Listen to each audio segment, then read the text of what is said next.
मैं बिल्कुल दावे के साथ ये कहना चाहता हूं, जिनका फिजिकल हुआ उन्होंने अपने नंबर को देखकर सामने हस्ताक्षर किया है फिजिकल में।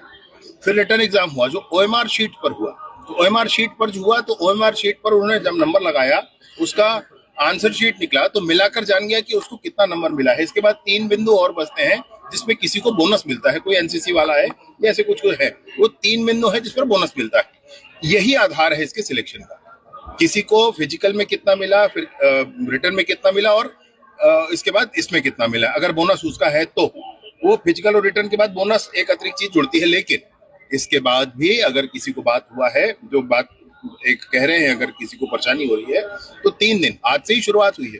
सुबह 10:30 से 12:30 तक कोई भी प्रत्येक एसपी कार्यालय में जा करके अपना विषय रख सकते हैं और आज ही उनके विषय पर निराकरण करके बताया जाएगा। ऐसा 3 दिनों तक लगातार निर्धारित है, आज कल और परसों, ये 3 दिन तक किया जाएगा। कोई ग्रीवेंस किसी के मन में होता है वो मुझको भी बता सकते हैं, और फिर भी किसी को ग्रीवेंस होता है तो जो इस रास्ते को अपनाना चाहे अपना सकते हैं। मैं बिल्कुल ये कहना चाहता हूं कि इसको पूरी पारदर्शिता के साथ और पूरे मनोयोग के साथ किया गया है कि हमारे प्रदेश के नौजवानों को नौकरी मिले।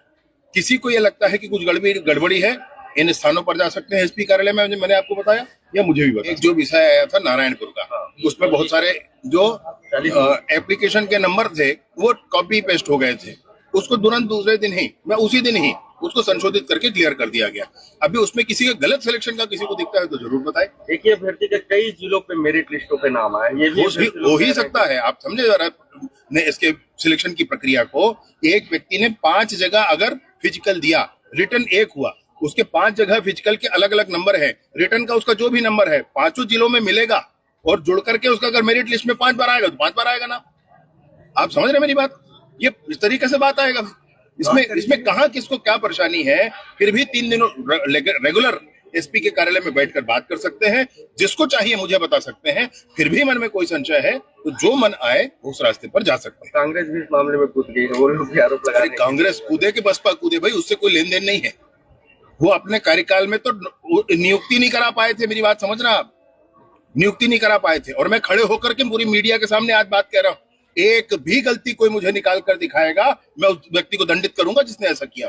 आप समझिए बात, मैं संशय वाली कोई बात नहीं है, एक संशय वाली बात नहीं। मेरे पास, मैं विधानसभा का सदस्य हूं, मेरे पास मेरे क्षेत्र के लोग आते हैं, ये आपका विभाग है, आपका ये होता है, आप हमारे बच्चे का करा दीजिए। मैंने कहा कि आपके बच्चे का जो आप होगा ना एडमिशन कार्ड, वो आप मेरे को दे दो, मैं जहां पूजा करता हूं वहां रखूंगा, मैं उसके पीछे नारियल बदूंगा, मैं रोज भगवान को, हनुमान जी को आरती अगरबत्ती लगाकर कहूंगा कि बच्चे का सिलेक्शन हो जाए। इससे ऊपर मैं कुछ नहीं कर सकता।